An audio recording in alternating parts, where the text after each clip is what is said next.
Whitecliffs is a small opal mining settlement in the far west of New South Wales and is located 255 kilometres northeast of Broken Hill and about 90 kilometres to the north of Wilcannia. In spite of what some maps might say, the road is sealed from Wilcannia to Whitecliffs. It's home to a population that barely tops 100 people.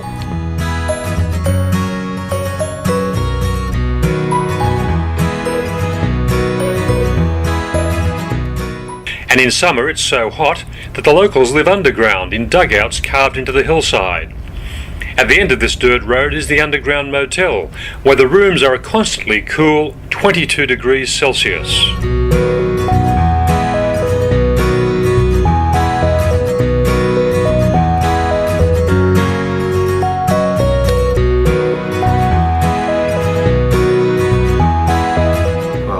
I'm the manager here, but we just seem to be travelling around Australia, relief managing properties, just to get to see our beautiful country.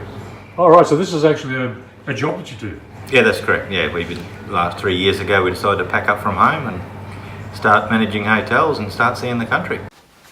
There are 30 rooms in the underground motel. They built a few and then it just got bigger and bigger and bigger. We're visiting Whitecliffs. What's the big attraction of living in an underground hotel? Oh, I think it's unique. I've never seen anything else like this before in my travels anyway. To go into a real mine and to sleep in it overnight, like living like Fred Flintstone, is quite unique. Yeah. Did it start off as a mine, or did it start off as some sort of accommodation? No, it actually the heat gets up so high here in the summertime that they needed somewhere for relief. So from the heat, so they started making smaller rooms, and this one became bigger and bigger. And by letting it out a couple of rooms at a time, and then decided to see what you see today. It's 33 rooms we have usable at the moment, but we do have other rooms that haven't been renovated yet. And do you enjoy it? Do you enjoy managing a property like this? Yes, I do. It's certainly different, and the people that you meet fairly diverse. And unlike other hotels, you only get overnight people, so you only see them for 24 hours or 48 hours, and then you've got a new lot of people coming in. So Sandra, it's obviously hard work. I do the hard work, yes. What's a typical day?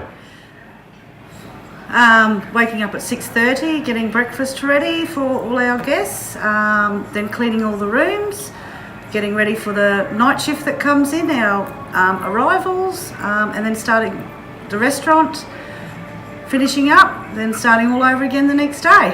Is it harder managing an underground hotel as opposed to a regular place, a regular motel? No, not really. It's much the same. The clientele, the guests, you're still doing the same things. It's a little bit harder as far as being out in the outback. You've got to be prepared 2 weeks ahead.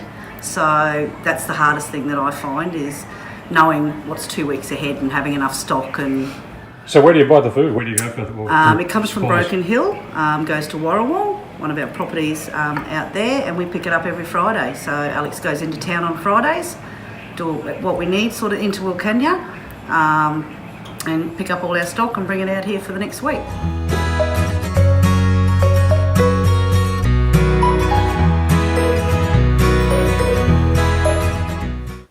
At the end of the day at the underground motel, it's worth taking a trip up the stairway to heaven. The steps are solid planks of hardwood, and they take you to a fabulous sight, one of the Australian outback's fabled sunsets, where the colours are as bright as the opals buried below.